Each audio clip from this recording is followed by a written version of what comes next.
मित्रांनो, शालिनी भक्तिसागरमध्ये तुमचे मनपूर्वक स्वागत आहे। तर मित्रांनो, आज आपण या व्हिडिओच्या माध्यमाने जाणून घेणार आहोत शिवनामाचे महात्म्य, भस्म महात्म्य, भस्म धारण विधी, भस्म कसे धारण करावे। तर मित्रांनो, कोणी चॅनलला नवीन आलं असेल तर लाल बटनवर सबस्क्राइब करा, ऑलवर क्लिक करा आणि जास्तीत जास्त जणांना शेअर करा। कुठून कोणत्या गावाहून तुम्ही माझा हा व्हिडिओ ऐकत आहात, आपल्या गावाची कमेंट्स नक्की करा। श्री गणेशाय नमो नमः। ऋषी म्हणाले, व्यास शिष्य सूतजी, तुम्हाला नमस्कार असो। आता तुम्हाला शिवनामाचे, भस्माचे आणि रुद्राक्षाचे महात्म्य समजावून सांगते। सूत म्हणाले, महर्षीनो, तुम्ही अत्यंत चांगला प्रश्न विचारला आहे। हा सर्व लोकांच्या हिताचाच विषय आहे। जे लोक भगवान शिवजींची उपासना करतात ते धन्य आहेत, कृतार्थ आहेत, ते खूप भाग्यवान आहेत। त्यांचे जीवन सफल होऊन जाईल आणि सफल झालेले असून त्यांच्या संपूर्ण कुळाचा उद्धार होईल। 72 पिढ्या त्यांच्या नरकात असतील तर त्या मोक्षाला मिळतील। त्यांच्या पूर्ण परिवाराला चांगले सुख सौभाग्य लाभेल असे निश्चित समजावे। जे मुखाने शिवनामाचा उच्चार करतात त्यांना पापाचा स्पर्शसुद्धा होत नाही। जेव्हा मुखातून हे शिवा तुला नमस्कार असो असे उच्चार प्रकट होतात तेव्हा ते मुख सर्व पापांचा नाश करून पावन तीर्थ बनते। आपले ज्या वेळेस शिव शिव ओम नमः शिवाय असे म्हणतो तेव्हा आपले मुख एक पावन तीर्थ होऊन जाते। जो मनुष्य त्या मुखाचे प्रसन्नतेने दर्शन करून घेतो त्याला त्या तीर्थाचे सेवन केल्याचे पुण्य फळाची प्राप्ती होते आणि 12 ज्योतिर्लिंगांमध्ये स्नान केल्याची प्राप्ती होते। हे ब्राह्मणांनो, हे शिवनाम विभूती, भस्म आणि रुद्राक्ष या 3 वस्तू त्रिवेणी संगमात परमस्नान केल्या समान पुण्यकारक मानल्या गेल्या आहेत। जो मनुष्य या शुभ वस्तू आपल्या शरीरावर धारण करतो, जो गळ्यामध्ये रुद्राक्ष, मुखामध्ये ओम नमः शिवाय आणि कपाळी त्रिपुंड भस्म धारण करतो त्याला शिवनामाचा साक्षात जप, शिवनामाचे पुण्यस्मरण केल्याचे साक्षात शिव त्यांच्या हृदयात प्रवेश करून त्याच्या सर्व इच्छा पूर्ण करतात आणि त्याला कोट्या पुण्य फळाची प्राप्ती होते। तर कुठल्या 3 वस्तू धारण करतो जो मनुष्य त्याला त्रिवेणी संगमात स्नान केल्याचे पुण्य मिळते? मुखामध्ये ओम नमः शिवाय, कपाळी त्रिपुंड भस्म, गळ्यामध्ये रुद्राक्ष। त्यांच्या दर्शनाने दुसरे लोकसुद्धा परम पावन होऊन जातात आणि त्यांचीसुद्धा पापे जळून भस्म होतात। त्रिवेणी स्नानाचे पुण्य फल प्राप्त होते। शिवनाम म्हणजे गंगा विभूतीला यमुना आणि सरस्वती। शिवनाममध्ये गंगाला स्नान केल्याची प्राप्ती होते, त्रिपुंडी भस्म लावल्याने यमुनामध्ये स्नान केल्याची प्राप्ती होते आणि रुद्राक्ष धारण केल्यामुळे सरस्वतीमध्ये स्नान केल्याची प्राप्ती होते। तर अशी विभूतीला यमुना आणि रुद्राक्षाला सरस्वती असे मानण्यात गेले आहे। त्यांचे संयुक्त दर्शन सर्व पातकांचा नाश करणारे म्हणून प्रख्यात आहे। म्हणून जाणत्या लोकांनी या 3 वस्तू आपल्या शरीरावर अवश्य धारण कराव्या। मी तुम्हाला माझ्या गळ्यातला रुद्राक्ष पण खूप वेळा दाखवून दिलेला आहे। लिंगपुराणमध्ये आता परत दुसऱ्या भागमध्ये लिंगपुराणाच्या शाळेत त्या भागमध्ये दाखवला आहे का तिसरा पण दाखवलेला आहे लिंगपुराणमध्ये। आता हे आपलं लिंगपुराणच चालू आहे। तर हे लिंगपुराणमधले शिवनामाचे महात्म्य, भस्माचे महात्म्य, भस्मधारणाचा विधी, रुद्राक्ष महात्म्य हे संपूर्ण हे लिंगांमधूनच मी तुम्हाला संपूर्ण माहिती देत आहे। तर तुमच्या बरेच काही कमेंट्स आल्या की ताई विष्णू पुराण सांगा, कोणी म्हणते देवी भागवत पुराण सांगा। आता एकच पुराण जर हाती घेतलं आहे तर एकच पुराणाचे भाग कंप्लीट याने संपूर्ण एकच पुराण कंप्लीट करावं लागेल, मग दुसरं पुराण हातात धरावं लागेल। आता आज विष्णू पुराण घेतलं, एक भाग टाकला आणि उद्या देवी पुराणाचं टाकला तर तुम्हाला स्वतःला पण समजणार नाही की लिंग पुराण काय आहे, देवी पुराण काय आहे। नाही काही तर 15-15 भागसुद्धा ऐकले तरी पण आपले पापाचे ते क्षय होतेच। एक शब्द ऐकला तरी आपले पापाचे क्षय होते, पण आपल्याला कोट्या गुणा पुण्य फळाची प्राप्ती पण होते। म्हणून एक लिंग, एक पुराण मी तुम्हाला सर्वांना ऐकण्याची माझी इच्छा आहे आणि माझी पण स्वतःची इच्छा आहे की मी पण 18 पुराणं वाचू आणि तुमच्यापर्यंत पोचू। माझी तब्येत पण खराब आहे, थोडी आवाज थोडासा येईल, पण तरी पण मी तुमच्यापर्यंत कथा 15 मिनटं, 20 मिनटं, अर्धा तास जेवढा माझ्याने बोललं जातं तेवढं तुमच्यापर्यंत मी पोचत राहते। तर कारण उन्हाळा खूप तपत आहे, गरमी खूप वाढत आहे। आपण जेवढं बोलतो या जेवढं वर्क करतो तेवढं आपल्याला एकदम विकनेससारखं लागतं। बोलून पण आपल्याला विकनेसपणा येतो जास्त वेळ जर आपण बोललो तो। आणि मला एकच चॅनलनी मला दोघी चॅनलांवर बोलून एकदम असं विकनेससारखं पण लागतं। पार्लर पण सांभाळावं लागतं, जॉईंट फॅमिली आहे तर फॅमिलीलासुद्धा सांभाळावं लागतं। त्यामुळेच आता गेल्या 4-5 दिवसापासून तब्येत पण खराब आहे, पण तरी माझं मन लागत नाही. मला झोपायला म्हणजे वेळ तर मिळतच नाही. आणि जर समजा आता तब्येत खराब आहे, थोडीशी पण झोपली पण मला झोप लागत नाही, कारण जोपर्यंत मी व्हिडिओ करून ठेवत नाही दोघी चॅनलांवर तोपर्यंत मी स्वतः अस्वस्थ राहते. 5 मिनटं 2 मिनटं तरी असे ना, तर मला 1 सेकंडचा बी व्हिडिओ टाकला तरी मला असं वाटतं की मी काहीतरी उपाय तरी टाकले आहेत, म्हणजे मनाला चांगलं वाटतं. काहीतरी टाकायला पाहिजे अशी माझी स्वतःची इच्छा आहे. तर असे मी तुम्हालापर्यंत सर्व पुराणं मी पोहोचवण्याचा प्रयत्न करेल. तुमच्या बरेच काही कमेंट्स आल्या की विष्णू पुराण टाका ताई. तर विष्णू पुराण आपण वैशाख महिन्यामध्ये लावू. वैशाख महिना हा विष्णूंचाच महिना आहे. तर अक्षय तृतीयानंतर आपण शालिनी भक्तिसागर कथा या चॅनलवर लावू. दुर्गा पुराण छोटं होतं ते संपलेलं आहे, तर तिकडे लावेल मी. आता आपण शालिनी भक्तिसागरवर लिंग पुराण आपण ऐकत आहोत. तर हे तर शिवनामाचे महात्म्य आपण ऐकत आहोत आणि भस्माचे महात्म्य ऐकणार आहोत. कोणी चॅनलला नवीन असेल तर चॅनलला सबस्क्राईब करून घ्या, ऑलवर क्लिक करा आणि जास्तीत जास्त जणांना शेअर पण करा. तर हे 3 वस्तू जो कोणी शरीरावर धारण करून घेतो, कुठल्या कुठल्या? मुखामध्ये ओम नमः शिवाय, कपाळी त्रिपुंड भस्म आणि गळ्यामध्ये रुद्राक्ष. रुद्राक्ष घातला म्हणजे आपली तब्येतसुद्धा चांगली असते. आपल्याला डॉक्टरांकडे जास्त वारंवार जाण्याची गरज नसते. रुद्राक्ष हा 1 दिवसाच्या बालकापासून तर 100 वर्षाच्या आयूपर्यंत तुम्ही घालू शकता. जोपर्यंत आपण म्हणजे आहे तोपर्यंत आपल्या शरीरावर रुद्राक्ष पाहिजेच. रुद्राक्ष हा साक्षात शिव आहे. रुद्राक्ष जेवढा छोटा राहतो तेवढा चांगला राहतो. बायकांनी मंगळसूत्राच्या आजूबाजू मणीमध्ये घालू शकतात. तर सरस्वती, गंगा, यमुना, सरस्वतीमध्ये स्नान केल्याचे पुण्यफळाची प्राप्ती होते. त्याचे संयुक्त दर्शन सर्व पातकाचे नाश करणारे असते. जो कोणी तुमच्या मुखाचे दर्शन भी घेईल, तुम्ही गळ्यामध्ये रुद्राक्ष घातले, कपाळी त्रिपुंड भस्म लावले आणि मुखामध्ये ओम नमः शिवाय ओम नमः शिवाय असे पण म्हणत आहे आणि तुमचं कोणी फेसचं दर्शन भी करेल तरी त्याचे सारे पातकं नाहीसे होतील दुसऱ्यांचे. जो कोणी दुसरं तुमच्या फेसचे दर्शन घेईल तरी त्याच्या पातकाचा नाशच होईल. म्हणून प्रख्यात आहे आणि म्हणून जाणत्या लोकांनी या 3 वस्तू आपल्या शरीरावर अवश्य धारण कराव्या. हे ब्राह्मणांनो, या ब्रह्मांडात जे काही आहे त्याविषयी सर्वात त्यांनी भगवान महेश्वरच जाणतात आणि तेच शिवनाम, विभूती आणि रुद्राक्ष यांच्या महात्म्याबद्दल अधिकारवाणीने बोलू शकतात. तथापि तुमची श्रद्धा, भक्ती पाहून मी त्यांचे महात्म्य संक्षेपाने वर्णन करणार आहे. हे लक्षपूर्वक ऐका. सर्वप्रथम मी तुम्हाला शिवनामाचे महात्म्य सांगतो. हे नाम महात्म्य सर्व पापांना हरण करणारे सर्वोत्तम साधन आहे. शिवनामरूपी अग्नीने महापातकाच्या पर्वतप्राय राशी अगदी सहजतेने भस्म होतात, यात संशय नाही. पापांमुळे उत्पन्न झालेली अनेक दुःखे एका शिवनामाने नाहीशी होतात. जो मनुष्य या लोकी सातत्याने शिवनामाचा जप करत असतो तोच वेदज्ञ, तोच पुण्यात्मा, तोच विद्वान, तोच धन्य होय. ज्याचा शिवनाम जपावर विश्वास आहे त्याची सर्व सत्कर्मे त्याला तत्काळ फलदायी होतात. या जगात असे कोणतेही पाप नाही ज्याचे शिवनामाने समूळ उच्चाटन होत नाही. जे शिवनामरूपी नौकेत बसतात ते निष्पाप होऊन पवित्र होऊन त्यांचे सर्व काही दुःख दारिद्र्य दूर होतात आणि ज्यांचे शिवनामाने समूळ उच्चाटन होत नाही ते शिवनामरूपी नौकेत बसून निष्पाप आणि पवित्र होऊन दुर्गम भवसागर सुलभतेने तरून जातात. प्रपंचातील मूलभूत पातकाचा शिवनामरूपी कुऱ्हाडीने नाश होतो. म्हणून जे पापरूपी वनव्यात होरपळून जात आहे त्याने शिवनामरूपी अमृत अवश्य सेवन करावे, कारण त्याशिवाय त्यांना शांती मिळतच नाही. जे शिवनामरूपी अमृतधारेत अखंड न्हावून निघत आहे ते संसाररूपी महावनवण्यात मध्यभागी उभे राहिले आहे, तरी त्यांना शोकरूपी ज्वाला स्पर्श करू शकत नाही. ज्यांना शिवनामविषयी अत्यंत प्रेम आहे, भक्ती आहे, त्यांना मोक्षरूपी सद्गती सहज प्राप्त होते. शिवनाम महान शक्तिस्वरूप आहे. ज्याने अनेक जन्म तपश्चर्या केली आहे त्याला शिवनाम जपाची आवड उत्पन्न होते.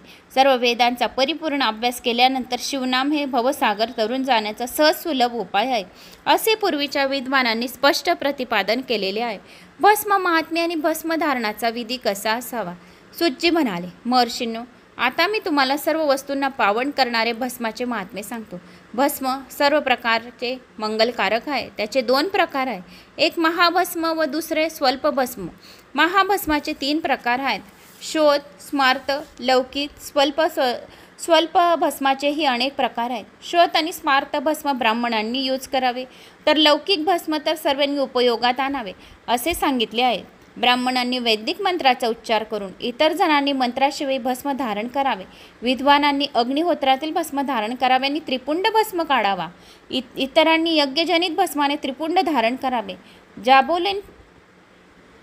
जाबलोनिपनिषदातील अग्नी आती 7 मंत्रांचा उच्चार करून जलमिश्रित ओले भस्म शरीराच्या विभिन्न अंगावर लावावे. महर्षी जाबलांनी सर्व वर्णाश्रमाच्या लोकांनी मंत्रपूर्वक किंवा मंत्राशिवाय भस्माने त्रिपुंड धारण केलाच पाहिजे असे आग्रहाने सांगितले आहे. मोक्षार्थी पुरुषाने सर्व अंगांना सजल भस्म किंवा तिरका त्रिपुंड लावलाच पाहिजे असा श्रुतीचा आदेश आहे. भगवान शिव आणि विष्णूंनी तिरका त्रिपुंड भस्म धारण केला आहे. त्यामुळे भगवती उमा व लक्ष्मी त्यांची नित्य प्रशंसा करतात. म्हणून सर्व वर्णश्रमाच्या लोकांनीच नव्हे तर संकर जातीच्या व जातीभ्रष्ट पुरुषांनीही अंगावर भस्म किंवा भस्म त्रिपुंड धारण करावा. जो मनुष्य भस्मलेप त्रिपुंड श्रद्धेने लावत नाही त्याचा वर्णाश्रम व्यर्थच होय. त्याला कोटी कल्पानंतरही शिवज्ञानाची प्राप्ती होत नाही. तो महापातकीच असतो असा शास्त्रीय निर्णय आहे. अशा मनुष्याची सर्व कर्म त्याच्यासाठी विपरीत फलदायी ठरतात. जो ज्ञानी मनुष्य त्रायुजोष्णी मंत्राने शिव अग्निजनित भस्म धारण करतो तो त्या भस्माच्या स्पर्शानेच पापमुक्त होतो. जो तिन्ही संध्यासमयी श्वेत भस्माने त्रिपुंडी लावतो तो सर्व पापांपासून मुक्त होतो. शिवकृपेने मोक्षाचा अधिकारी होतो. भस्म किंवा भस्माचा त्रिपुंड धारण केल्याशिवाय शिवपूजन आणि शिवषडाक्षरी अग्नी मंत्राचा जप करू नये. जेव्हा आपण शिवाचे जप करत आहे, जेव्हा तुम्ही शिवाची पूजा अर्चना करत आहे त्यावेळेस 2 अगरबत्ती चालू असतात. त्या अगरबत्तीची जी रक्षा पडते, राख पडते, त्याला आपल्या 3 बोटांनी स्पर्श करून त्रिपुंडी भस्म धारण करावा आणि मग शिवपूजेला सुरुवात करावे. त्याच्याने जी आपण पूजा करतो ती पूजा संपूर्ण आपल्याला अर्पण होते आणि शिवाला अर्पण होते आणि कोट्यवधी पुण्यफळाची प्राप्ती होते. ज्या देशातील लोक भस्म धारण करतात, ज्या देशात सर्व तीर्थ आणि यज्ञ ज्याचा निवास असतो, अधम, पापी, मूर्ख, पतित अशा कोणत्याही मनुष्याने त्रिपुंड धारण केल्यास तो पूजनीय होतो. त्याच्या सर्व पापांचा नाश होतो, त्याचा उद्धार होतो. मग जो मनुष्य सर्व श्रद्धेने करत असेल तर त्याला किती पुण्य लाभ होत असेल याची कल्पनाच करू शकत नाही. जो मनुष्य भस्म धारण करण्याची निंदा करतो तो चांडाळहून चांडाळ अपवित्र होतो. त्याचे तोंडही पाहू नये. ब्राह्मणांनी, क्षत्रियांनी मनस्तोक्य या मंत्राने, वैश्यिकांनी त्र्यंबक या मंत्रांनी, शूद्रांनी पंचाक्षर या मंत्रांनी, गृहस्थांनी पंचब्रह्म या मंत्रांनी, ब्रह्मचाऱ्यांनी त्र्यंबकम या मंत्रांनी, वासप्रस्थांनी अघोर या मंत्रांनी, संन्याशांनी प्रणव या मंत्रांनी, शिवयोगांनी ईशान्य या मंत्रांनी अभिमित केलेले भस्म शरीरावर धारण करावे.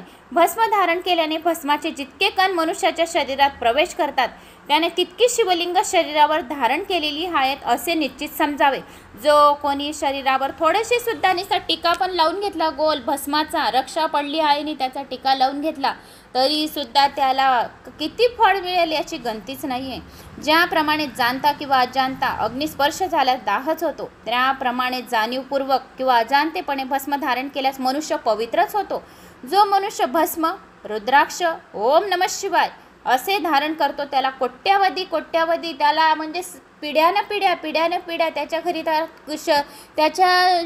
त्याच्या जीवनामध्ये, त्याच्या परिवारामध्ये कधीही दरिद्रता येत नाही. ज्याच्या घरी अन्न पाणी ग्रहण करणारा प्रत्यक्ष पापच भक्षण करतो, त्याप्रमाणे जो मनुष्य भस्म व रुद्राक्ष धारण करत नाही त्याच्या घरी अन्न पाणी ग्रहण करणे म्हणजे पापा समान असते. जो मनुष्य ओम नमः शिवाय या मंत्राचा जप करत नाही, जो मनुष्य भस्म धारण करत नाही, जो मनुष्य रुद्राक्ष धारण करत नाही अशाच्या घरी अन्न पाणी घेऊ नये आणि घेतले तर पापाचं भक्षण करणे आणि नरकात जाणे असे समजावे. जो त्रिपुंड धारण करतो तो जणू शिवालाच धारण करून घेतो. आपल्या शरीरावर भस्मासहित मस्तक, शिवालयासहित गाव आणि ईश्वरासहित जन्म, शिवाश्रयरहित विद्या हे सर्व त्याचेच होते. शिव त्याच्या शरीरामध्ये, शिव त्याच्या हृदयामध्ये प्रवेश करून त्याच्या शरीरावर जे काही रोग असेल ते सुद्धा त्याचे दूर करतो. जो कोणी आजारी असतो आणि त्याने त्रिपुंड भस्म थोडासा पण लावून घेतला तरी त्याच्या आदी व्याधी सर्व जे रोग असेल, जे पीडा असेल, जे दुःख असेल, सर्व काही जे असेल ते भस्म धारण केल्याने सर्व त्याचे आदी व्याधी रोग नाहीसे होतात. जो मनुष्य त्रिपुंड धारण करतो त्याला आयुष्य, आरोग्य, सुपभोग आणि या सर्व गोष्टींचा लाभ होतो. तो सुखाने देहत्याग करतो, त्याला मृत्यूनंतर दिव्य देह अलौकिक प्राप्त होतो, त्याला शिवलोकाची प्राप्ती होते, त्याला दिव्य विमानात बसून विविध लोकांमध्ये जाऊन त्याला 18 लोक भ्रमण करण्याची पुण्यफळाची प्राप्ती होते आणि उत्तम भोग मिळते.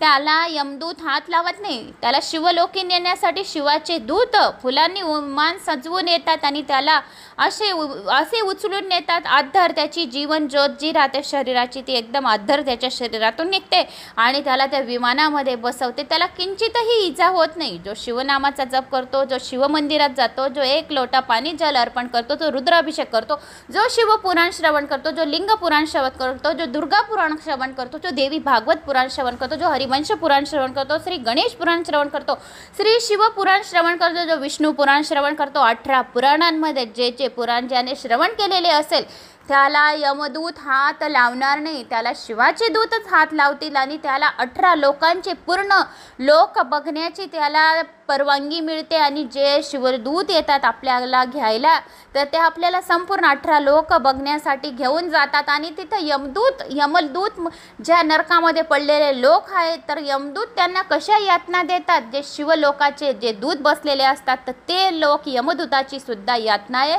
लोकांची बघतात. म्हणून शिवनामाचे जप करा, शिवनाम भस्म धारण करा, रुद्राक्ष गळ्यामध्ये घाला, ओम नमः शिवाय या मंत्राचा जप करा. जो कोणी असे करतो, जो कोणी शिवपुराण लिंग पुराण कथा ऐकतो, थोडेसे सुद्धा काही श्रवण करतो तरी सुद्धा त्याला यमदूत हात लावत नाही, त्याला यमदूत इजा करत नाही, त्याला शिवाचे दूत हात लावतात असे स्वतः साक्षात शिवाने सांगितलेले आहे. आणि शिवलोकी जाऊन शिव सायुज्य प्राप्त करून घेतो. तेव्हा सूत पुढे म्हणाले, मुनिजनांनो, अशा प्रकारे मी तुम्हाला भस्माची माहिती संक्षिप्त स्वरूपात थोडीशीच सांगितलेली आहे. कारण हे लिंग पुराण आहे. लिंग पुराण हे उपकरणे आहेत आणि जे मोठे मोठे पुराणे आहेत ते मोठे पुराणे हे बाकीचे उपकरणे पुराणे आहेत. यांच्यात छोटीशी संक्षिप्त माहिती राहते. तरीही मी तुम्हाला संक्षिप्त छोटीशीच माहिती देत आहे.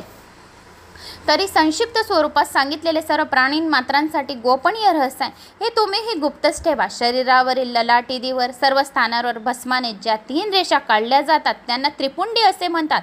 मस्तकावर भ्रूमध्य स्थानावर दोन्ही भुवयांच्या आतापर्यंत लांबी असलेला त्रिपुंड धारण करावा. मध्यमी आणि अनामिकाने कपाळावर भस्म 2 रेषा काढून भ्रूमध्यस्थानी अंगठ्याने खालून वर अशी उभी रेषा काढावी किंवा मधल्या 3 भस्माचा 2 रेषा काढून भूमध्यस्थानी अंगठ्याने खालून वर अशी रेषा काढावी किंवा मधल्या 3 भस्माच्या 2 रेषा काढून भूमध्यस्थानी अंगठ्याने खालून उभी रेषा काढावी किंवा मधल्या 2 बोटांनी कपाळावर भस्माच्या आडव्या 3 रेषा काढाव्यात. हाच त्रिपुंडी भस्म होय. भाडी त्रिपुंड धारण करावे हे एक उत्तम लक्षण मानले जाते. त्रिपुंड भुक्तिमुक्तीदायक असून त्यांच्या 3 रेषांवर शरीरातच स्थित असलेल्या 9 देवता वास करतात. जो त्रिपुंडी भस्म धारण करतो तर त्यांच्या त्या त्रिपुंडी भस्मामध्ये 9 देवता वास करत असतात. जो कोणी त्यांच्या फेसचे दर्शन करेल त्याला सुद्धा 9 देवताचे वास केल्याचे पुण्यफळ प्राप्ती होईल. त्याच्या पहिल्या रेषावर प्रणवातील आकार, ग्राहपत्य, अग्नी, पृथ्वी, धर्म, रजोगुण, ऋग्वेद, क्रियाशक्ती, प्रातसवन आणि महादेव या पहिल्या 9 रेषांमध्ये हे पहिले 9 देव बसलेले असतात.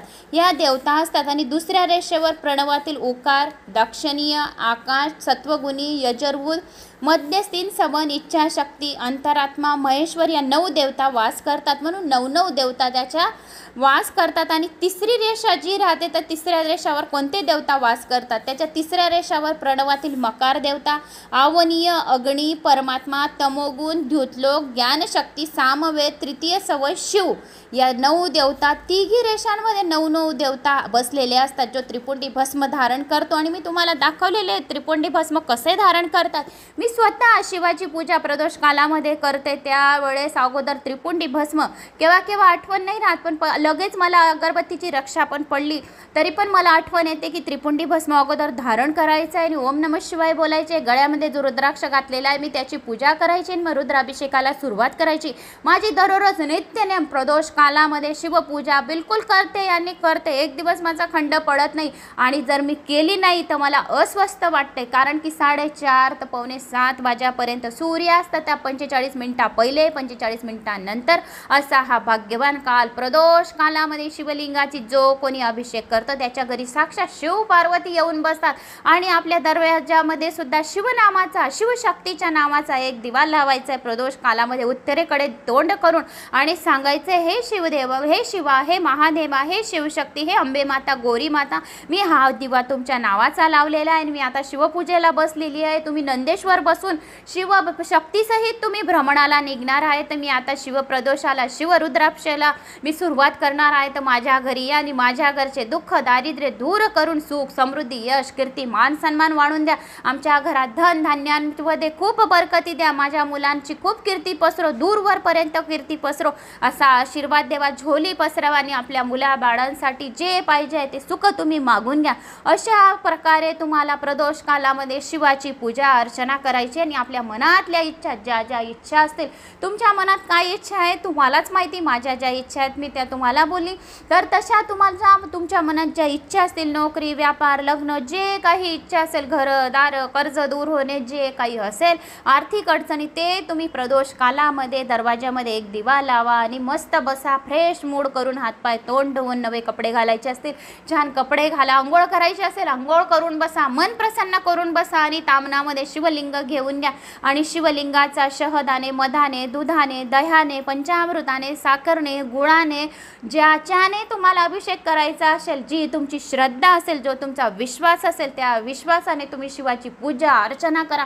म्हणजे शिव आपल्या हृदयात प्रवेश करून आपल्यावर प्रसन्न होतील. केव्हा केव्हा काही इच्छासाठी आपण कधीही पूजा करत नाही. आपल्या प्रसन्नतेने आपल्या मनाला सुख शांती लाभो यासाठी सुद्धा पूजा करतात. केव्हा केव्हा आपल्याला शिवाला प्रसन्न करायचे तर शिव सहजासहजीच आपल्यावर प्रसन्न होऊन जातो. आपल्या हृदयात ज्या वेळेस आपण शिवलिंगाचा अभिषेक करायला बसतो तर आपल्याला आपल्या इच्छा सांगण्याची पण केव्हा केव्हा गरज नसतं. त्या शिवाला सर्व काही आपल्या हृदयातच बसलेले राहतात. आपल्या हृदयातली सर्व इच्छा त्यांना माहिती असते. आपल्याला सांगायची जरूरत नाही. आपल्याला फक्त त्यांना काय आवडतं ती काय पूजा करायची, त्यांच्या आवडीची पूजा करून त्यांना प्रसन्न करून घ्यायचे. तर अशी प्रदोष काल हा भाग्यवान प्रदोष काल, भगवान शिवाला सर्वात आवडणारा प्रदोष व्रत आणि भाग्यवान प्रदोष काल.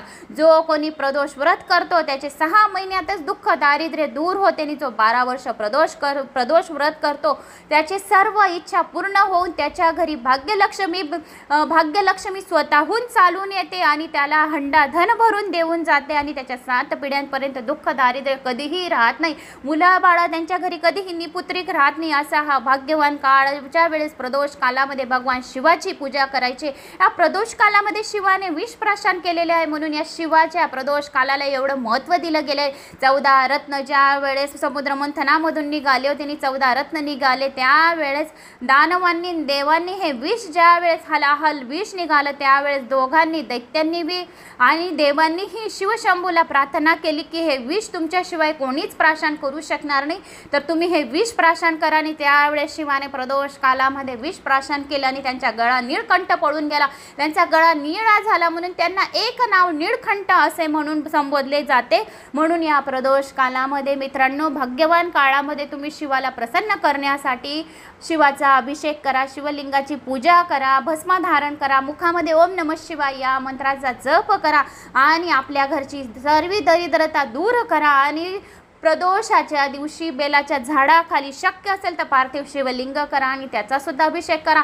शक्य नसणारे एक दिवा लावा. उत्तरेकडे तोंड करून प्रदोष व्रतामध्ये तुम्ही धतुरा अर्पण करा, धतुराचे फुलं अर्पण करा, 108 तांदूळाचे दाणे अर्पण करा. ओम नमः शिवाय असे बोलून जो कोणी प्रदोषाच्या दिवशी शिवलिंगावर 108 दाणे अर्पण करतो त्याची दरिद्रता दूर होते. जो कोणी शिवलिंगावर तीळ अर्पण करतो त्याची दरिद्रता दूर होते. जो कोणी शिवलिंगावर जवस अर्पण करतो त्याच्या सर्व आधी व्याधी सर्व जे काही रोगराईशी असेल ते दूर होऊन त्याच्या मनातल्या सर्व इच्छा पूर्ण करतो. जो कोणी शिवलिंगाला उसाच्या रसाने अभिषेक करतो त्याच्यावर महालक्ष्मी खूप प्रसन्न होते. जो कोणी शिवलिंगावर कमलगट्टा अर्पण करतो त्याच्यावर लक्ष्मी माताचा स्वतः वरदहस्त आशीर्वाद असतो. अशा या भाग्यवान काळ असा हा प्रदोष व्रत हा सर्वात महत्त्वाचा दिवस असतो. या दिवशी कोणी या प्रदोषाच्या दिवशी छोडेसे सुद्धा प्रदोषाच्या गोष्टी या भस्मधारणाच्या गोष्टी रुद्राक्ष धारण करण्याच्या गोष्टी जो कोणी थोडंसं पण श्रवण करून घेतो असतं तरी त्याला कोट्यवधी पुण्यफळाची प्राप्ती होऊन जाते।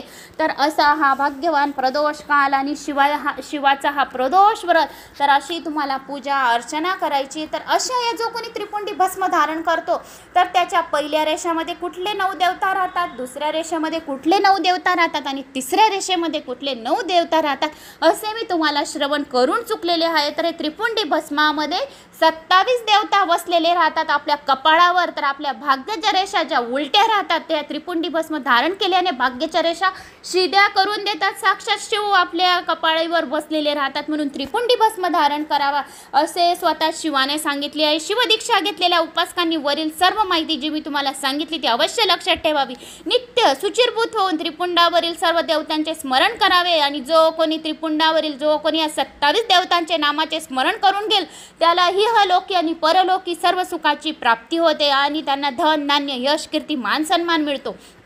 आणि जो कोणी तुमच्या कपाळी त्रिपुंडी भस्म धारण केलेला आहे त्यांना नमस्कार जर केला तरी सुद्धा त्याला कोट्यवधी पुण्यफळाची प्राप्ती होईल, त्याला दरिद्रताचा कधीही थोडासा किंचित सुद्धा भास होणार नाही। तर अशा या त्रिपुंडी भस्माचे महात्म्य तुम्हाला सांगितले। त्यांना नमस्कार करून भाळी त्रिपुंड लावणारा पुरुष भोग आणि मोक्ष दोन्ही गोष्टी प्राप्त करतो। मुनीश्वर हो, आता मी तुम्हाला शरीरातील कोणत्या कोणत्या अवयवांवर कोणत्या क्रमाने त्रिपुंडी भस्म धारण करावा हे सविस्तर माहिती सांगतो। त्रिपुंडी भस्म लावताना कोणत्या देवाचे भस्म स्मरण करावे तेही सांगते। आता शरीरावर 32, 16, 8 किंवा 5 स्थानी भस्म धारण करावे। मस्तकी, डोके, ललाट, कपाळ, दोन्ही कान, दोन्ही नेत्र, दोन्ही नासिका, नाकपुड्या, मुख, कंठ, दोन्ही हात, दोन्ही कोपरे, दोन्ही मनगटे, हृदय, दोन्ही पार्श्वभाग, बगल, नाभी, दोन्ही अंडकोश, दोन्ही मांड्या, दोन्ही घोटे, दोन्ही गुडघे, दोन्ही पोटऱ्या, दोन्ही पाय, ही 32 स्थाने भस्म लावण्यास योग्य आहेत। तेथे अनुक्रमे अग्नी, ज्वल, पृथ्वी, वायू, 10 दिशा, 10 दिग्पाल, धर,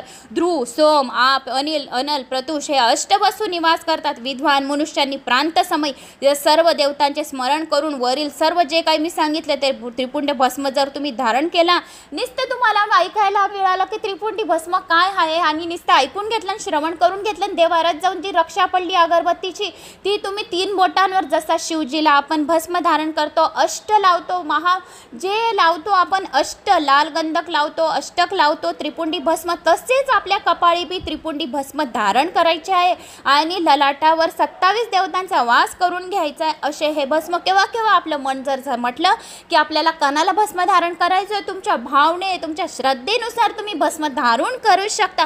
तुम्ही अंगठ्याने भस्म धारण करा, पहिल्या बोटाने भस्म धारण करा, दुसऱ्या बोटाने भस्म धारण करता, तुमचा विश्वास आणि श्रद्धा काय आहे हे महत्त्वाचं आहे। तुम्ही भस्म कसं धारण करताय हे याचा महत्त्व नाही, तुमचा श्रद्धा विश्वास आणि याचं महत्त्वाचं आहे। तर तुम्ही कुठल्याही स्थानी तुम्ही आपल्या बगलेवर आपल्या म्हणजे तुम्हाला गळ्यावर कुठं भस्म धारण करायचं आहे ते तुम्ही तुमच्या श्रद्धेनुसार भस्म धारण करू शकता। शिवाला कपट चपट दिखावा चालत नाही, त्याला फक्त श्रद्धा आणि विश्वास चालतो। भोळा साम सदाशिव हा ज्या भक्तांवर प्रसन्न होऊन जातो त्याच्या सर्व मनोकामना पूर्ण होतात। अशा या त्रिपुंडी भस्म जो कोणी खूप भाग्यवान आहे त्यालाच त्रिपुंडी भस्म धारण करण्याचा पण सुद्धा योग मिळतो, त्याला हे त्रिपुंडी भस्म धारण करण्याचे महात्म्य ऐकायला मी ते सहजासहजी हे त्रिपुंडी भस्म धारण करण्याचे जे महात्म्य आहे सहजासहजी कोणाला मिळणार नाही। जो खूप भाग्यवान आहे, ज्याच्या पदरामध्ये खूप काही जन्माचे पुण्य मिळालेले आहे त्यालाच हे त्रिपुंडी भस्म धारण करण्याचे महात्म्य ऐकायला श्रवण करायला मिळेल। तर अशा या गुहास्थान, ललाट, दोन्ही कान, दोन्ही खांदे, हृदय, नाभी 8 स्थानी ब्रह्मदेव आणि सप्तऋषींचे स्मरण करून त्रिपुंडी धारण कराव्या। भस्मावती पुरुषांनी मस्तक, दोन्ही हात, हृदय, नाभी ही 5 स्थाने भस्म धारण करण्यास अत्यंत योग्य मानली गेली आहे। मनुष्याने देश व कालिदिकाचा विचार करून भस्म अभिमंत्रित करावे। सर्व अंगावर भस्म लावणे शक्य नसेल तर फक्त भाळी त्रिपुंडी भस्म काढावा। त्रिनेत्रीधारी, त्रिगुणाचा आधार, त्रिदेव जनक असलेल्या भगवान शिवजीचे स्मरण करावे। ओम नमः शिवाय 3 बोटांवर घेऊन भस्म धारण करावे।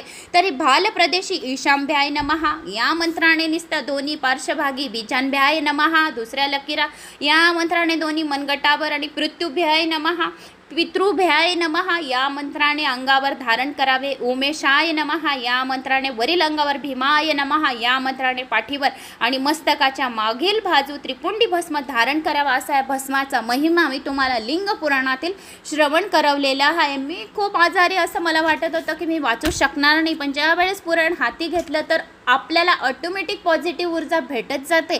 अगोदर माझं जसं स्टार्टिंगला मी चालू केलं सुरू केला माझा आवाज डल येतोय, पण ज्या वेळेस आपण जसं जसं बोलतो तसं तसं आपल्याला एक सचेतना एक चेतना मिळते, पॉझिटिव्ह ऊर्जा भेटते. आपले ज्या अशक्तपणा वाटतोय तो सुद्धा त्याचा दूर झालेला वाटतो. एवढा या पावर आहे. पुराण फक्त हात लावलं, पुराण नुसतं श्रवण केलं, पुराणाने नुसतं आपण श्रवण मात्र दी आपले सर्व पापे तर जळून भस्मच होतात. पण साक्षात शिव आपल्या हृदयात प्रवेश करून आपल्या भावना उत्पन्न करून देतात. असे हे लिंग पुराण अत्यंत महत्त्वाचे लिंग पुराण आहे. जर तुमच्याकडे बेल असेल, बेलाचं फळ असेल, बेलाचं फळ जर असेल तर त्याला आता उन्हाळ्यात सुकवायला टाकून द्या.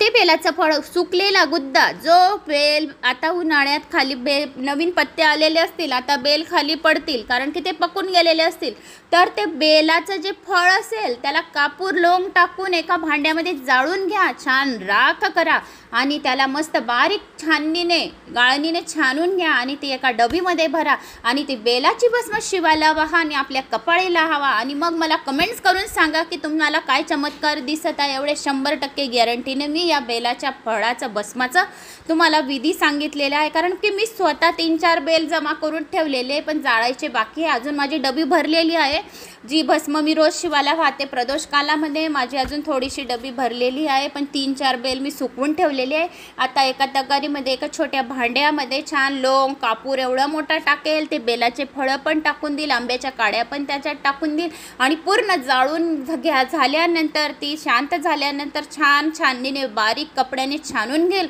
आणि एका डबीमध्ये भरून देईल. म्हणजे 4-6 महिने रोज थोडी थोडी भस्म ती शिवाला अर्पण करायला आपल्याला मदत होईल.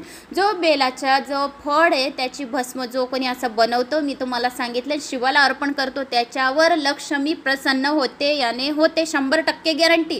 कारण की हे बेलाच्या फळातून महालक्ष्मी मातेचा जन्म झालेला आहे. बेलाची उत्पत्ती महालक्ष्मीच्या स्तनाने झालेली आहे, म्हणून या बेलाच्या फळाला एवढं महत्त्व आहे. आणि बेलाचं पान हे महालक्ष्मीला तुम्ही वाहू शकतात शहद लावून, तरी पण महालक्ष्मी आपल्याला प्रसन्न होते. देवांमध्ये महादेव, देवांमध्ये महालक्ष्मी, महादेव आणि महालक्ष्मी दोघांना शहद अर्पण करावे नागिनच्या पानावर, तरी पण महालक्ष्मी आपल्यावर प्रसन्न होते. कमलगट्ट्याचा मणी महादेवावर अर्पण करावं तरी पण महालक्ष्मी प्रसन्न होते. दिव्यामध्ये कमलगट्ट्याचा एक मणी टाकावा तरी महालक्ष्मी प्रसन्न होते. पाण्यामध्ये कळशामध्ये कमलगट्ट्याचा मणी टाकून शिवलिंगाला ते पाणी अर्पण करावे तरी महालक्ष्मी प्रसन्न होते. ऊसाच्या रसाने महादेवाचा अभिषेक करावा तरी महालक्ष्मी प्रसन्न होते. शिवलिंगावर लोंग अर्पण करावे तरी महालक्ष्मी प्रसन्न होते. तर एवढे उपाय मी तुम्हाला महालक्ष्मी प्रसन्न करण्यासाठी सांगितले. पण पाहिजे काय? श्रद्धा आणि विश्वास. श्रद्धा आणि विश्वास, फुल पॉझिटिव्ह ऊर्जा. तुम्ही कोणत्या पॉझिटिव्ह ऊर्जाने शिवाचा अभिषेक करत आहे, कोणत्या पॉझिटिव्ह ऊर्जाने तुम्ही लोंग वाहत आहे हे महत्त्वाचं आहे. नुसतं सांगितले उचलले शिवलिंगावर लोंग ठेवून दिली त्याला महत्त्व नाही आहे. त्याला हातात धरा, पॉझिटिव्ह ऊर्जा करा, मनात चांगले ऊर्जा तुम्ही करणार, चांगले चांगले विचार करणार तर तुमचे त्वरित इच्छा पूर्ण करेल. मी दर पौर्णिमाला सत्यनारायणची पूजा करते. पुराण हाती आहे, खोटं सांगणार नाही. प्रत्येक पौर्णिमाला सत्यनारायण करते, पण सत्यनारायणच्या आरतीच्या वेळेस सत्यनारायणच्या फोटोवरून फूल पडलंच पाहिजे 100%. कारण की मला गॅरंटी की फूल पडायलाच पाहिजे. जर आपलं असं फूल पडलं पूजा करता करता म्हणा, सत्यनारायणच्या फोटोवरून आरती करता करता म्हणा, या मंत्र करता करता, पुराण वाचता वाचता, पुराण श्रवण करता करता, जर तुम्ही ज्या देवाची पूजा करत आहे त्याच्या डोक्यावरून फूल जर पडलं तर असं समजावं त्या देवतेने तुमची पूजा पूर्णपणे त्यांनी म्हणजे अर्पण झाली आणि ते तुमच्यावर प्रसन्न झाले याचा हा अनुभव आहे. म्हणून सत्यनारायणच्या दिवशी गुलाबाचं फूल सत्यनारायणच्या फोटोवरून म्हणा, या कळसवरून म्हणा, या श्रीकृष्ण जो प्लेटमध्ये चावलमध्ये ठेवलेला राहतो मी, तिथून फूल पडणं तिघी चारीमधून पडेल याने पडेल एवढी 100% मला गॅरंटी राहते. कारण फुल विश्वास, फुल ऊर्जा, फुल पॉझिटिव्ह ऊर्जाने पूजा केलेली राहते ना महालक्ष्मीसाठी या सत्यनारायणची पूजा. तर असं घडतं आपल्याबरोबर. म्हणून तुम्ही कोणत्या भावनेने पूजा करत आहे हे महत्त्वाचं आहे. मी संपूर्ण तुम्हाला तुमची श्रद्धा भाव या व्हिडिओच्या मागे मी तुम्हाला सांगितलेली आहे. तर आता रुद्राक्ष महात्म्य कसं आहे तर ते आता आपण श्रवण करणार आहोत. सूत म्हणाले, आता भस्माचं महात्म्य मी तुम्हाला सांगितलं, त्रिपुंडी भस्म कसे धारण करावे, शिवनामाचं महात्म्य सांगितलं. आता रुद्राक्ष महात्म्य काय आहे ते सांगणार आहे. मला असं वाटत होतं की मी एवढं वाचू शकणार नव्हते तब्येत खराबमुळे, पण इच्छा होत आहे तर अजून 1-2 अध्याय करून घेते। तर हा शेवटचा अध्याय मी तुम्हाला रुद्राक्ष महात्म्य सांगणार आहे आता। तर सूत म्हणाले, महाप्राज्ञ शौनकजी, मी तुम्हा सर्वांना रुद्राक्षाचे महात्म्य थोडक्यात सांगणार आहे, ते लक्षपूर्वक ऐका।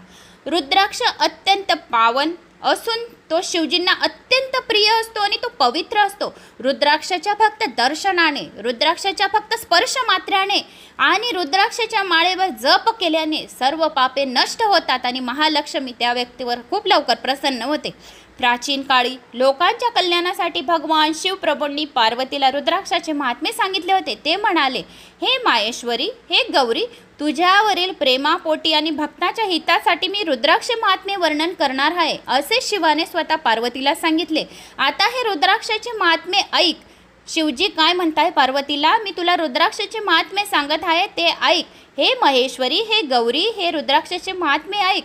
फार जुनी गोष्ट आहे। मनावर संयम ठेवून मी हजारो दिव्य वर्ष तपश्चर्या करीत होतो। एके दिवशी माझे मन अचानक प्रक्षुब्ध झाले। त्यावेळी माझ्या मनात मी सर्व लोकांवर उपकार करणारा, स्वतंत्राने वागणारा परमेश्वर आहे असा एक विचार आला। लीलावश होऊन मी डोळे उघडले, त्यातून काही अश्रू ओघळले। त्याच्यापासून रुद्राक्ष नामक वृक्ष उत्पन्न झाला। अशा प्रकारे भक्तांवर अनुग्रह करण्यासाठी माझे जे अश्रू आहे, त्या अश्रूच्या स्थावर भावास प्राप्त झाले आणि रुद्राक्ष नामक वृक्ष उत्पन्न झाले। अशा प्रकारे अनुग्रह करण्यासाठी माझे अश्रू जिथे जिथे पडले तिथे रुद्राक्षाचे वृक्ष झाले। त्या वृक्षावरील रुद्राक्ष मी विष्णू भक्तांना आणि चारी वर्णांच्या लोकांना दिला। त्यानंतर मी भूलोकी गोड देशात मथुरामध्ये रुद्राक्षाचे वृक्ष आहे, अयोध्यामध्ये रुद्राक्षाचे वृक्ष आहे, लंका रावणची तिथं रुद्राक्ष आहे, मलय पर्वत इथं रुद्राक्षाचे वृक्ष आहे, सय्यद पर्वत इथं रुद्राक्षाचे वृक्ष आहे, काशीमध्ये रुद्राक्षाचे वृक्ष आहे। जिथे जिथे माझे अश्रू पडले या स्थानी रुद्राक्षाचे वृक्ष आहेत। अशा ठिकाणी रुद्राक्षाचे वृक्ष उत्पन्न केले गेले, तेव्हापासून त्यांचे महात्म्य वाढले। वेदांनाही त्यांचा महिमा वर्णन केलेला आहे। रुद्राक्षांचे 4 प्रकारचे आहेत, पांढरी, लाल, पिवळी व काळी असे 4 प्रकारचे रुद्राक्ष आहेत। मनुष्याने आपल्याला वर्णाला अनुसरून त्या त्या रंगाची रुद्राक्ष धारण करावी। ब्राह्मणांनी पांढरा रुद्राक्ष धारण करावा, क्षत्रियांनी लाल रुद्राक्ष धारण करावा, वैश्यांनी पिवळ्या रंगाचा आणि शूद्रांनी म्हणजे आपण सर्व लोकांनी काळा रुद्राक्ष धारण करावा। ब्राह्मणांनी पांढरा, क्षत्रियांनी लाल, वैश्यांनी पिवळा आणि आपण सर्व लोकांनी म्हणजे शूद्रांनी काळ्या रुद्राक्ष धारण करावा। भोग मोक्ष यांची प्राप्ती होते। सर्व जातीच्या वर्णांच्या लोकांनी शिव पार्वतीच्या अर्थात आपल्या दोघांच्या कृपा प्रसन्नतेसाठी सर्व शिवभक्तांनी रुद्राक्ष धारण करणे अत्यक्ष आवश्यक आहे। रुद्राक्षाच्या जातीची दुसरी फळे असतात, त्यांना सुभाक्ष म्हणतात। आवळ्या इतकी छोटी मोठी रुद्राक्ष श्रेष्ठ मानली जातात। बोरा एवढी रुद्राक्ष अत्यंत महत्त्वाची मानली जातात। मी जो रुद्राक्ष गळ्यामध्ये घातलाय तो बोर एवढाच आहे, मी तुम्हाला दाखवलेला आहे। बोरा एवढा रुद्राक्ष मध्यम श्रेणीचा असतो, चण्या एवढा रुद्राक्ष कनिष्ठ श्रेणीचा असतो, जो चण्या एवढा, बोर एवढा जो छोटा सर्वात लहान रुद्राक्ष असतो तो सर्वात जास्त उत्तम फल देणारा असतो। आणि माझ्या मंगळसूत्रामध्ये मी तुम्हाला दाखवलेला आहे, अगदी छोटा सूक्ष्म रुद्राक्ष घातलेला आहे, तो त्वरित फल देणारा आहे, सुख सौभाग्य अखंड सौभाग्याची वृद्धी करणारा आहे। आवळ्या एवढा रुद्राक्ष सर्व अरिष्टांचा नाश करणारा आहे। चण्या एवढा त्याहून लहान रुद्राक्ष सर्व इष्ट कामना पूर्ण करणारा आहे। रुद्राक्ष आकाराने जसे जसे लहान असतात तेवढे अधिक फल देणारे असतात। मोठ्या रुद्राक्षांपेक्षा लहान रुद्राक्ष जास्त महत्त्वाचा असतो आणि फलदायी असतो। रुद्राक्ष हे पापनाशक आहे, रुद्राक्ष क्लेशनाशक आहे, घरातील क्लेश दूर करतो। रुद्राक्ष धारण करणे अखंड सौभाग्य वृद्धिकारक आहे, सर्व अभिष्ट फलांची प्राप्ती करून देणार आहे, असल्यामुळे ते आपल्या शरीरावर अवश्य धारण करावे। लोकांना मंगलमय फल देणारी रुद्राक्षासारखी अन्य कोणतीही वस्तू नाही। समान गोलाई असलेली, स्वच्छ, मजबूत, टपोरे, दाणेदार अशी असलेली रुद्राक्ष नेहमी वनवंचित फल देणारी असतात, कामना पूर्ण करणारी तसेच भोग मोक्ष देणारी असतात। किड्यांनी दूषित केलेली, तुटलेली फुटलेली रुद्राक्ष कधीही घालू नये। दाणेदार नसलेली, व्रण असलेली, तुटलेली फुटलेली काही खराब वस्तू कधीही रुद्राक्ष जर असेल तर तो धारण करू नये। 5 प्रकारचे रुद्राक्ष घेऊ नये। तर कुठले 5 प्रकारचे रुद्राक्ष घेऊ नये? ज्या रुद्राक्षात दोरा होण्यासाठी निसर्ग 6 छिद्रे असते ते रुद्राक्ष उत्तम होय। तर तुटलेले, फुटलेले, किड्यांनी कट केलेले असे रुद्राक्ष कधीही धारण करू नये। आणि जो रुद्राक्ष दोरा होण्यासाठी छिद्र असते तोच रुद्राक्ष खरा होय. ज्या रुद्राक्षाला मनुष्याने छिद्रयुक्त केलेले असते ते मध्यम श्रेणीचे रुद्राक्ष होय. या जगात 1100 रुद्राक्ष धारण केल्याने मनुष्याला जे पुण्य मिळते त्याचे हजारो वर्षात कोणीही वर्णन करू शकलेले नाही. भक्तिमान पुरुषाने 550 रुद्राक्षाचा मुकुट बनवून तो आपल्या मस्तकावर धारण करावा. 360 रुद्राक्षांचे 3 माळाचे योगोपवीत धारण करावे. त्याने शेंडीमध्ये 3, दोन्ही कानांमध्ये प्रत्येकी 6, कंठात 101, दोन्ही हातांच्या बाहू, कोपरे, मनगटे यात प्रत्येकी 11, योगोपवीत 3 आणि कमरेमध्ये 5 याप्रमाणे एकूण 1100 रुद्राक्ष धारण करावे. अशा प्रकारे रुद्राक्षाने मंडित शिवनामाचा उच्चार करणाऱ्यांनी शिवभक्ताच्या दर्शनाने मनुष्य पापमुक्त होतो. जो मनुष्य आपल्या अंगावर 1000 रुद्राक्ष धारण करतो तो दृढव्रती शिवभक्त मनुष्य पापमुक्त होतो. जो मनुष्य आपल्या अंगावर 1000 रुद्राक्ष धारण करतो तो दृढव्रती शिवभक्त होतो. रुद्र समान असतो. सर्व देवता त्याला वंदन करतात. जो शिवभक्त शेंडीमध्ये 1 रुद्राक्ष, मस्तकावरील 40, गळ्यामध्ये 32, वक्षस्थलावर 108, दोन्ही कानांमध्ये प्रत्येक 1, दोन्ही भुजांमध्ये प्रत्येकी 16, मनगटी प्रत्येकी 12, 24 रुद्राक्ष प्रतिपूर्वक धारण करतो तो अत्यंत पूजनीय आणि वंदनीय असतो. तर मित्रांनो, आपण आहेत सांसारिक लोक. तुम्ही म्हणा, मी म्हणा, आपण हे सांसारिक लोक आहेत. आपल्याने एवढे रुद्राक्ष धारण होतील का?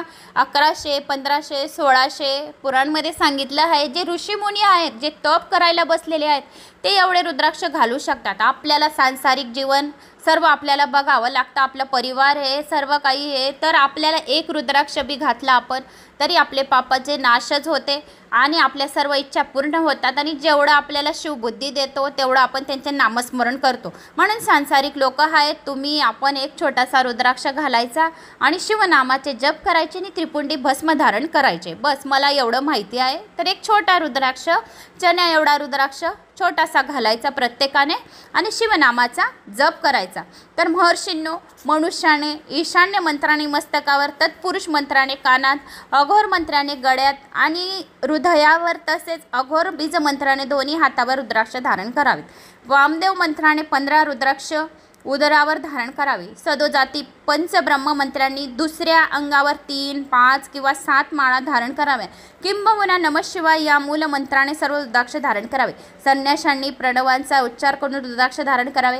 रुद्राक्षधारी मनुष्याने मद्य, मांस, कांदा, लसूण इत्यादिकांचा त्याग करावा. जो रुद्राक्ष घालेल त्याने रुद्राक्ष घातला आहे आणि मांस खायचे नाही. कांदा, लसूण इत्यादिकांचा त्याग करून केवळ सात्विक अन्नच ग्रहण करावे. रुद्राक्ष हे माझे मंगलमय लिंग स्वरूप आहे, साक्षात शिव आहे. हे धारण करण्याचे सौभाग्य मोठ्या पुण्याईने प्राप्त होते. जो खूप मोठा भाग्यवान आहे तोच रुद्राक्ष धारण करू शकतो. तो स्वतःच्या अंगावर धारण करायचे, पवित्र राखायलाच हवे. त्यासाठी आहार, विहार, विचार, भावना सर्वांची शुद्धता, क्षमा हे सर्व काही त्याच्या अंगी असावे. म्हणून वरील अन्नादिक नियमांचे सर्व पालन करावे. ज्याच्या भाळी त्रिपुंडी भस्म आहे, गळ्यामध्ये रुद्राक्ष आहे आणि मुखामध्ये मृत्युंजय मंत्र ओम नमः शिवाय जप अखंड चालू आहे, त्याच्या दर्शनाने साक्षात रुद्र दर्शनाच्या पुण्यफळाची प्राप्ती होते. ज्याने रुद्राक्ष घातला आहे, ओम नमः शिवाय हा मंत्र बोलतो, त्रिपुंडी भस्म धारण करतो, त्याचे जर तुम्ही दर्शन केले तर असे समजावे की आज रुद्र दर्शनाचे पुण्यफळाची प्राप्ती झाली. भस्म, त्रिपुंड, रुद्राक्ष, शिवनाम धारण करणारा कोणीही मनुष्य यमलोकी जात नाही, त्याला शिवलोकही मिळतो. शिवलोकी त्याची परम गती होय. रुद्राक्ष माळेवर जप केल्याने कोट्यवधी पट पुण्यफळाची प्राप्ती होते. महालक्ष्मीचा जप करा, रामाचा जप करा, श्रीकृष्णाचा जप करा, कोणत्याही जप करा. ओम यम क्लीम चामुंडाय उच्चाय नमः जप करा, स्वामी समर्थाचा मंत्राचा जप करा, श्रीराम जय राम जय जय रामचा जप करा. तर त्याला रुद्राक्षाच्या माळ्याने प्रत्येक मंत्राचा जप केल्याने कोट्यवधी पुण्यफळाची प्राप्ती होते. रुद्राक्ष धारण केल्याने त्याचा 10 पट पुण्यफळ मिळते.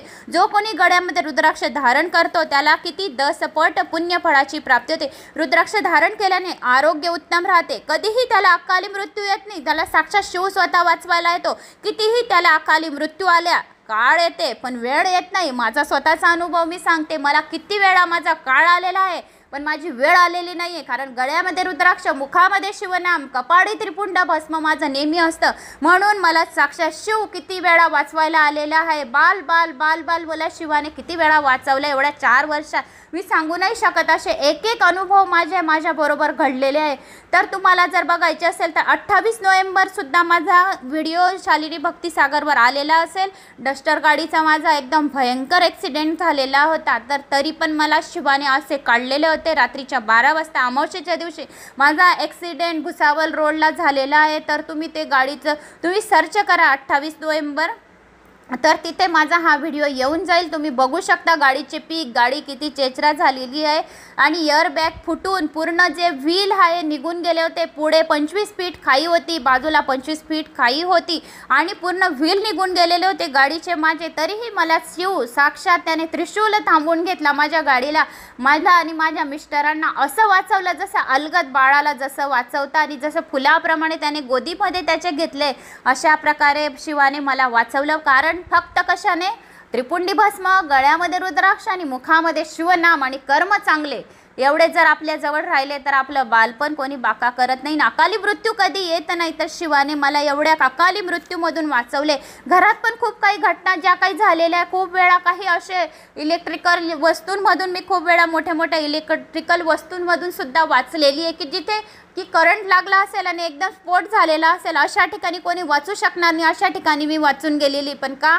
फक्त शिवाच्या नामस्मरणाने, ओम नमः शिवाय या मंत्राचा सतत जप करायचा, प्रदोष कालामध्ये शिवलिंगाची पूजा अर्चना करायची, शिवलीला अमृताचा 11वा अध्याय श्रवण करते. तर त्यामुळे शिवानी मला पदोपदी शिव माझी रक्षा करतो. मी माझं काही नाही, मी काट्यावर अंग टाकलेलं राहतं सर्व, की इथं काय मरण आहे नाही आहे मला काही माहिती नाही राहत, पण शिव माझ्या पाठीमागे राहतो, माझा पाठीराखा आहे आणि तो मला वाचवत आहे हे एवढं मला माहिती आहे. म्हणून मी मरायला पण घाबरत नाही, कारण मला माहिती शिव मला वाचवायला येणारच आहे साक्षात. म्हणून मुखामध्ये शिवनाम नेहमी असावे, रुद्राक्ष धारण केलेले नेहमी असावे. रुद्राक्ष सर्व देवांना प्रिय असल्यामुळे रुद्राक्षाच्या माळेवर सर्व देवतेचे जप करू शकता. पार्वती असे आहे रुद्राक्षाचे महात्म्य. म्हणून चारी वर्णाश्रम धर्माच्या स्त्री पुरुषांनी रुद्राक्ष धारण करावा. चारी वर्णाश्रम धर्माच्या कोणत्याही जातीचा असो, कोणत्याही याचा असो, त्याने रुद्राक्ष धारण करावा अशी माझी आज्ञा आहे, असे शिवाने पार्वती मातेला सांगितले. उमे रुद्राक्षाचे अनेक प्रकार आहेत, त्यांचे वर्णन ऐक. एकमुखी रुद्राक्ष साक्षात शिवस्वरूप आहे, भुक्तिमुक्तीदायक आहे. त्याच्या दर्शनाने ब्रह्महत्या महापातक नष्ट होते, त्याची पूजा केल्याने लक्ष्मीची प्राप्ती होते, सर्व उपद्रवाचे निराकरण होते आणि सर्व मनोरथ त्याच्या पूर्ण होतात. 2 मुखाच्या रुद्राक्षाला देवेश्वर म्हणतात, ते सर्व मनोकामना पूर्ण करणारे, इष्टफल देणारे. 3 मुखाचे रुद्राक्ष सर्व साधना फल देणारे, त्यांच्या प्रभावाने मनुष्य विद्यांमध्ये निपुण होतो, विद्याची प्राप्ती होते, यशची प्राप्ती होते, कीर्तीची प्राप्ती होते. 4 मुखाचे रुद्राक्ष साक्षात ब्रह्मस्वरूप आहे, चतुर्विध पुरुषार्थ साध्य करून देणार आहे. त्याच्या पूजनाने दर्शनाने नर हत्येचे ब्रह्महत्येचे पातक नाहीसे होते. 5 मुखाचे रुद्राक्ष काली अग्नि रुद्र स्वरूप आहे, ते सर्व मनोवंचित फल मुक्ती देणारे आहेत, पापांचे नाश करणारे आहेत. 6 मुखाचे रुद्राक्ष कार्तिकी स्वरूप आहेत, उजव्या दंडात धारण केल्याने मनुष्य ब्रह्महत्यादी महापातकापासून मुक्त होतो. 7 मुखाचे रुद्राक्ष अनक स्वरूप असून अनंग नावाने ओळखले जाते, ते धारण केल्याने दरिद्र मनुष्य सुद्धा धनवान होतो. किती मुखी रुद्राक्ष घातल्याने धनवान होतो? 6 मुखी. 6 मुखी रुद्राक्ष आपल्या लॉकरमध्ये लाल कपड्यात थोडेसे चावल ठेवून पूजा अर्चना करून शिवलिंगाला टच करून लॉकरमध्ये ठेवून द्या, धनवान होणार, दारिद्र्य दूर होईल. आणि 8 मुखाचे रुद्राक्ष अष्टमूर्ती भैरव स्वरूप आहे, ते धारण केल्याने मनुष्य पूर्णायुष्य होतो, मृत्यूनंतर त्याला शिवपदाची प्राप्ती होते. 9 मुखाचे रुद्राक्ष साक्षात भैरव असतं, कपिल मुनीचे स्वरूप मानण्यात येतं. 9 रूप धारण करणारी भगवती दुर्गा माता, अंबे माता 9 देवींची अधिष्ठात्री देवता आहे. जो मनुष्य रुद्राक्ष भक्तिपूर्वक आपल्या डाव्या हातात बांधतो माझ्यासारखा सर्वेश्वर होतो. 10 मुखाचे रुद्राक्ष साक्षात विष्णू स्वरूप आहे, दशावतार विष्णूला आहे, म्हणून 10 मुखाच्या रुद्राक्षाला दशरूप असे म्हटले गेले, विष्णू रूप असे म्हटले गेले. ते धारण केल्याने मनुष्याच्या सर्व इच्छा पूर्ण होतात. 11 मुखाचे रुद्राक्ष रुद्र रूप आहे, ते धारण करणारा मनुष्य सर्वत्र विजयी होतो. 12 मुखाचे रुद्राक्ष 12 आदित्या समान आहे, ते केसांमध्ये धारण केल्याने मनुष्य तेजस्वी होतो. 13 मुखाचे रुद्राक्ष विश्वदेवाचे स्वरूप आहे, ते धारण केल्याने सर्व अभिष्टाची पूर्तता होते, सौभाग्य प्राप्त होते, सर्व मंगल होते. 14 मुखाचे रुद्राक्ष परम शिवरूप आहे, भावभक्तीने मस्तकावर धारण केल्याने सर्व पापाचा नाश होतो. आणि जो कोणी हे रुद्राक्षाचा महात्म्य ऐकतो त्याचे तर सारे पापाचे शालन होऊनच जाते, पण त्याला कोट्यावधी पुण्य फळाची प्राप्ती होते. त्याच्या उदरी काही जन्माचे पुण्य आहे, त्यालाच रुद्राक्षाचे महात्म्य सुद्धा ऐकायला मिळेल. हे गौरी, जो खूप भाग्यवान आहे त्यालाच रुद्राक्षाचे महात्म्य ऐकायला मिळेल, हे श्रवण करायला मिळेल, पठन करायला मिळेल. तर असे रुद्राक्षाचे महात्म्य मी तुला सांगितले आहे, असे शंकराने गौरी मातेला सांगितले. हे गिरिराजकुमारी, अशा प्रकारे मुखाच्या संख्यावरून रुद्राक्षाचे 14 प्रकार पडतात. आता त्यांना धारण करण्याचे मंत्र क्रमशः सांगतो. पहिला रुद्राक्ष, एकमुखी रुद्राक्षावर कोणता मंत्र जप करावा, कोणत्या रुद्राक्षावर कोणत्या मंत्राचा जप करावा.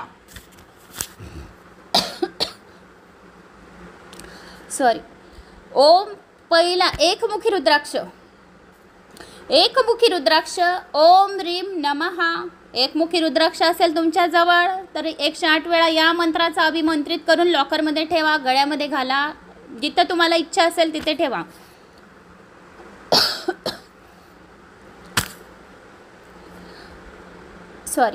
ओम ह्रीम नमः एकमुखी रुद्राक्ष त्याच्यावर जप करायचा आहे.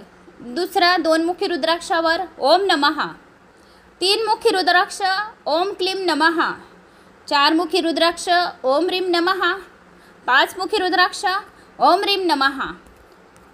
6 मुखी रुद्राक्ष ओम ह्रीम हुम नमः. 7 मुखी रुद्राक्ष ओम हुम नमः. 8 मुखी रुद्राक्ष ओम हुम नमः. 9 मुखी रुद्राक्ष ओम ह्रीम हुम नमः. 10 मुखी रुद्राक्ष ओम ह्रीम नमः. 11 मुखी रुद्राक्ष ओम ह्रीम हुम नमः. 12 मुखी रुद्राक्ष ओम क्रोम छोम रोम नमः. 13 मुखी रुद्राक्ष ह्रीम नमः. 14 मुखी रुद्राक्ष ओम नमः. असे 14 मुखी रुद्राक्षाचे जे प्रकार तुम्हाला सांगितले आणि कसे कसे धारण करावे, कोणी धारण करावे, धारण केल्याने कशाची प्राप्ती होते आणि कोणत्या मंत्राचा जाप करावा असं संपूर्ण मी तुम्हाला माहिती दिली. या 14 मंत्रांनी क्रमशः एकमुखी रुद्राक्षापासून 14 मुखी रुद्राक्ष धारण कसा करावा, कोणत्या मंत्राचा जप करावा साधकाने आणि मनोरथाच्या सिद्धीसाठी कोणत्या मंत्राचा जाप करावा श्रद्धाभक्तीपूर्वक, अशा या रुद्राक्षांचे धारण करणे म्हणजे आपल्याला साक्षात शिवाला धारण करणे असे समजावे. रुद्राक्षाची माळ धारण केल्याने मनुष्याला पाहताच भूत प्रेत पिशाच डाकिनी शाकिनी तसेच उपद्रवकारक अन्य शक्ती दूर पडून जाते. ज्या घरामध्ये पुराणांचे श्रवण चालू असते, ज्या घरामध्ये तुम्ही मोबाईल लावून दिलेला आहे, ज्या घरांमध्ये पुराण वाचलं जातं, तिचे म्हणजे खूप काही किलोमीटरपर्यंत 4000 किलोमीटरपर्यंतची जागा त्याची पॉझिटिव्ह ऊर्जाने किरण त्याचे तिथपर्यंत पोहोचलेले असतात.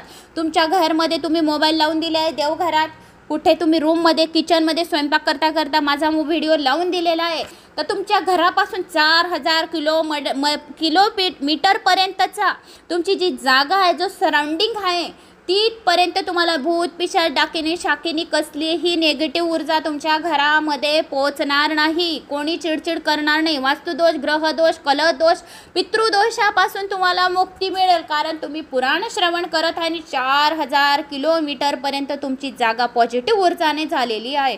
आणि तुम्ही एक सुरक्षा कवच तुमच्या आजूबाजू तुमच्या घराला तुमचा एक कवच निर्माण झालेला आहे आणि तो शिवकवच तुमचा निर्माण झाला आहे. ज्या घरामध्ये पुराण श्रवण केली जातात ते त्यांचं घर एक कवच सुरक्षा कवच बनलं जातं. साक्षात शिव त्या घराला कवच सुरक्षेचं बनवून देतो. त्याला कधी रोग वगैरे काही होत नाही, बिमारी होत नाही, काही संकट त्या घरावर येत नाही. म्हणून असे स्वतःने सांगितले की 4000 किलोमीटरपर्यंत त्याची पॉझिटिव्ह ऊर्जापर्यंत दूरपर्यंत त्याचा ऊर्जा राहते. तर असे हे रुद्राक्षाचे महात्म्याचे हे तुम्हाला सांगितले मी. तर अशी अन्य शक्ती दूर पडून जाते आणि 4000 किलोमीटरपर्यंत पॉझिटिव्ह ऊर्जा राहते आणि एक शिवकवच निर्माण होऊन जातो. त्याच्यावर जारण मारण उच्चाटन या भूत प्रेत काहीच परिणाम होत नाही, सर्व निष्फल जातात. कोणी नजर लागेल ते निष्फल जाते, कोणी दूरदृष्टी शत्रू निष्फल होऊन जातील. जे शत्रू तुमचे पैदा झाले असतील ते शत्रूसुद्धा दूर भागून जातील आणि शत्रू झालेले असतील तर घुटणे टेकून तुमच्या समोर येतील. रुद्राक्ष धारण करणाऱ्या मनुष्याला पाहून स्वतः देवी दुर्गा, गणेश, सूर्य तसेच देवतासुद्धा प्रसन्न होतात. ज्याने रुद्राक्ष गळ्यामध्ये घातलेला आहे त्याला तर स्वतः शिव तर प्रसन्नच होतात, त्याबरोबर देवी दुर्गा माता प्रसन्न होते, गणेशजी प्रसन्न होतात, सूर्यदेवता प्रसन्न होते, विष्णू भगवान प्रसन्न होतात. आणि म्हणून रुद्राक्ष महात्म्य लक्षात घेऊन धर्मवृद्धीसाठी मंत्राद्वारे भक्तिपूर्वक धारण करावे. सूत पुढे म्हणाले, हे मुनीशरांनो, रुद्राक्षाच्या संदर्भात भगवान शिवजींनी देवी पार्वतीला जे काही सांगितले तेच मी तुम्हाला कथन केले. माझ्या मनाची एक गोष्ट सांगितली नाही. शिवाने जसेच्या तसे पार्वती माताला सांगितले तसेच्या तसे मी तुम्हाला हे पुराण वाचून दाखवले, श्रवण करून दाखवले. भस्म आणि रुद्राक्ष धारण करून शिव मंत्राचा जप करणारा सद्भक्त शिवप्रभूंना अतिशय प्रिय असतो. त्याच्या कृपा प्रसादाने त्याला भुक्ती मुक्ती दोहाचा लाभ होतो. त्याच्या मुलाबाळांची प्रगती होते, त्याच्या मुलांना खूप आनंद मिळतो. जो कथा ऐकतो, जो कथा श्रवण करतो, दुसऱ्यांना ऐकवतो, त्याच्या मुलांना खूप आनंद मिळतो आणि त्यांचे मुलं खूप प्रगती करतात. त्यांचे ही अपर्थ कल्याण होतेच. पण जो मनुष्य परमशुभ असे महात्म्य नित्य श्रद्धेने फक्त श्रवणसुद्धा करून घेते, भस्म रुद्राक्ष शिवनामाचा आदर करून हे महात्म्य श्रवण करून घेते, तरी त्याला सर्व सुखाची प्राप्ती होते, शिवसायुज्य प्राप्त होते, साक्षात शिव त्याच्यावर प्रसन्न होतो। मी तुम्हा सर्वांना हे लिंग पुराणमधील माहिती सांगितली आहे। सर्व प्रकारची सिद्धी देणारी, भगवान शिवजीच्या आज्ञेने नित्य मोक्षण प्रदान करणारी अशी ही तुम्हाला मी भस्मधारण, रुद्राक्ष धारण आणि शिवनामाचे महात्म्य सांगितले आहे मित्रांनो। तर मला अशी आशा आहे की मी तुम्हाला एवढे महात्म्य पुराण श्रवण करून दिले। तर आता माझ्या व्हिडिओला एक लाईक करा, चॅनलला सबस्क्राईब करा आणि कमेंट्स करून मला सांगा की तुम्हाला माझा हा व्हिडिओ कसा वाटला, या तुम्ही कोणत्या गावाहून माझा हा व्हिडिओ ऐकत आहात, आपल्या गावाची कमेंट्स करा, ओम नमः शिवाय करा, माझा आत्मविश्वास वाढवा आणि जास्तीत जास्त जणांना शेअर करा। शालिनी भक्तिसागर कथा हे सुद्धा माझंच चॅनल आहे, त्या चॅनलला पण सबस्क्राईब करा। तिकडे पुढे आता विष्णू पुराण चालू होणार आहे, तर त्या चॅनलला पण सबस्क्राईब करा। अक्षय तृतीयानंतर विष्णू पुराण चालू करेल, विष्णू पुराण ऑर्डरला टाकलेलं आहे, मंगळवारी येईल आपलं विष्णू पुराण। त्यानंतर मग आपण अक्षय तृतीयानंतर लावूया, कारण माझ्या घरी पण पाहुणे वगैरे येणार आहे, त्यामुळे गर्दीमध्ये मला जमणार नाही पाहुण्यांच्या याच्यात वाचणं, कारण पाहुण्यांना पण टाईम द्यावा लागेल। मला जसा वेळ मिळेल तसं मी तुमच्यापर्यंत विष्णू पुराण श्रवण करेल। तर मित्रांनो, लाईक सबस्क्राईब शेअर। जय श्री महाकाल। महाकाल तुमच्या सर्व इच्छा कामना पूर्ण करो, महाकालजी पदोपदी तुमची रक्षा करो, महाकाल सर्व तुमच्या ज्या ज्या इच्छा असतील त्वरित पूर्ण करो अशी मी महाकालेश्वरला प्रार्थना करते। आणि आपला जो काही मृत्यूकाल आहे, काही कुठले बी संकटे हे महाकाल सर्व दूर करो अशी मी महादेवाला तुमच्या माझ्यासाठी मी प्रार्थना करते। आणि आजचा हा व्हिडिओ इथेच संपवते। जय श्री महाकाल।